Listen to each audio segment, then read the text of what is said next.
जहां एक और आज हम अपनी 96 वर्ष पुरानी संसद भवन को, जिसे अब संविधान सदन कहा जाएगा, उसे पीछे छोड़कर नए संसद भवन में प्रवेश कर चुके हैं, वहीं दूसरी ओर इस नए संसद भवन में अपनी पहले ही दिन हमने विधायी कार्य की शुरुआत करते हुए नारी शक्ति को सही मायनों में नमन करने का काम किया है। 128वां संविधान संशोधन विधेयक जो महिला आरक्षण विधेयक सरकार लेकर आई है, इसकी मैं तहे दिल से सराहना करती हूं। माननीय प्रधानमंत्री जी को इसके लिए आभार व्यक्त करती हूं और ये सही मायनों में हम सब के लिए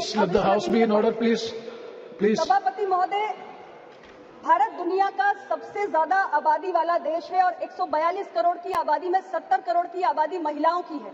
लेकिन बहुत चिंताजनक और दुर्भाग्यपूर्ण है कि आज भी हमारे लोकसभा में जो महिलाओं की भागीदारी है वो महज 14% है और राज्यसभा में केवल 11% है। इंटर पार्लियामेंट्री यूनियन की एक रिसर्च हुई जिसमें निचले सदन में महिलाओं की भागीदारी का आंकड़ा देखा गया 193 देशों में, जिसमें भारत की रैंकिंग 149 है, यानी 149 है। और ग्लोबल जेंडर गैप रिपोर्ट 2022 में भी 146 देशों में जो भारत की रैंकिंग है वो 135वीं है। ये कोई बहुत एनकरेजिंग आंकड़ा नहीं है हमारे लिए।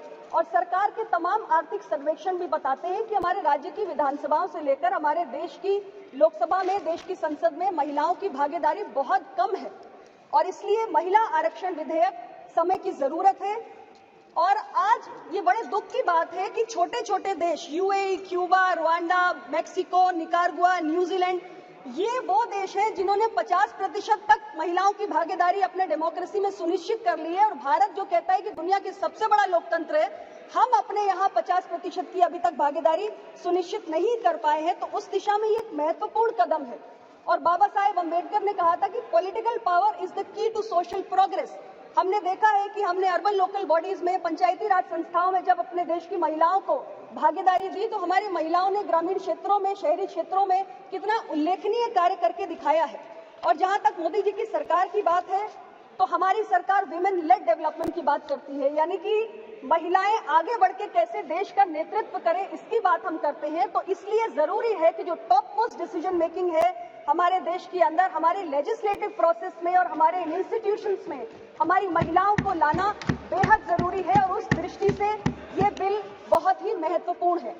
अध्यक्ष जी, ये बिल नया नहीं है, ये बिल पुराना है, इसका इतिहास 27 वर्ष लंबा है। हमने देखा कि 1996 में सबसे पहले एच.डी. देवेगौड़ा जी की सरकार इस बिल को लेकर आई थी और उसके बाद तमाम लोगों ने प्रयास किए, तमाम पार्टीज ने, सरकारों ने।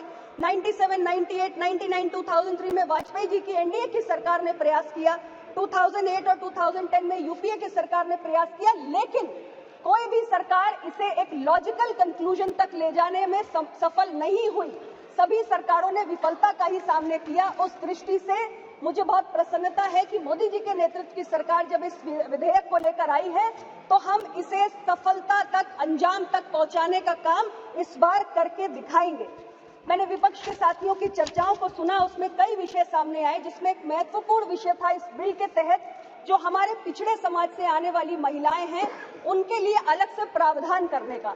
अध्यक्ष जी, ये विषय गंभीर है और ये जो चिंता है वो नाजायज भी नहीं है, इस मांग को गलत भी नहीं ठहराया जा सकता, क्योंकि महिलाओं को अगर हम देखें तो महिलाएं एक जैसा ग्रुप नहीं है, एक होमोजेनस ग्रुप नहीं है। महिलाएं एक हेट्रोजेनस ग्रुप है, क्योंकि महिलाएं अलग अलग पारिवारिक पृष्ठभूमि से आती हैं, अलग अलग इनकम लेवल से आती हैं, अलग अलग जाति, धर्म, संप्रदाय से आती हैं और उनकी जो लिटरेसी लेवल्स होते हैं, जो उनकी शिक्षा का स्तर होता है, वो भी अलग अलग होता है। और हमारी जो सामाजिक संरचना है उसमें जो हमारे पिछड़े वंचित समाज से आने वाली महिलाएं हैं, निश्चित रूप से वो हाशिए पर हैं और उनके लिए चुनौतियां अलग किस्म की हैं, उनके लिए चुनौतियां अधिक भी हैं और इसलिए उनके लिए ज्यादा संरक्षण की मांग भी समय समय पर होती रहती है। हमारी सरकार के बारे में मैं जरूर कहना चाहूंगी कि मोदी जी के नेतृत्व में ओबीसी के हितों को साधने के लिए कई ऐतिहासिक फैसले इन 9 वर्षों में हुए हैं और एक सहयोगी दल की नेता होने के नाते मुझे पूरा भरोसा है कि हमारे पिछड़े वंचित समाज से आने वाली महिलाओं के अधिकारों को संरक्षित करने की दिशा में प्रधानमंत्री जी जरूर कुछ ना कुछ विचार कर रहे होंगे और इसको सुनिश्चित करने के लिए भी कोई काम जरूर करेंगे। जब मैं अपने कांग्रेस के साथियों को सुन रही थी इस विषय को उठाते हुए तो मेरे मन में एक स्वाभाविक जिज्ञासा जागी कि 2008 में आप राज्यसभा के अंदर इस बिल को लेकर आए थे और 2010 में आपने इसको पारित कराया था। आज आप कांग्रेस पार्टी के तरफ से ये विषय ओबीसी कोटा का जो उठाया जा रहा है, मेरे मन में जिज्ञासा है कि उस समय जब राज्यसभा में लाके बिल पास कराया था, तब क्या पिछड़े समाज की महिलाओं को कोटा दिया जाए, ये विषय आपके संज्ञान में आपकी पार्टी की प्रायोरिटी था या नहीं था? और अगर उस वक्त आपकी पार्टी की प्रायोरिटी नहीं था, तो आज जब मोदी जी की सरकार ये बिल लाई है और ये बिल पास होगा क्योंकि संख्या बल इस किस्म का है, तो क्या ये नया नया ख्याल अभी अभी आया है? हालांकि ये विषय महत्वपूर्ण है, मैं इस बात को दोबारा दोहराऊंगी, लेकिन स्थिति स्पष्ट होनी चाहिए कि हम अपने आवरण बार बार बदल नहीं सकते हैं। अध्यक्ष महोदय, ये मैं जरूर कहना चाहती हूँ। मैंने एक और बात देखी है अध्यक्ष जी, कि हमारे कई साथियों ने बार बार कहा कि चुनाव है 2024 का, 2024 का चुनाव है। सर्वदलीय बैठक में मैं सुन रही थी, कई सारे हमारे साथी महिला आरक्षण विधेयक लाने की मांग कर रहे थे। तो अब मैं देखती हूँ एक अजीब स्थिति है कि अगर सरकार इस बिल को पेश नहीं करती तो आप कहते हैं कि आप तो महिला विरोधी, आप तो महिला की चिंता नहीं करते, आप महिला के प्रतिवादा पूरा नहीं करते। और जब सरकार बिल ले आई है तो आप कहते हैं कि अभी 2024 के आप चुनाव को देखकर लाए हैं, चुनाव में इसका फायदा नहीं मिलेगा।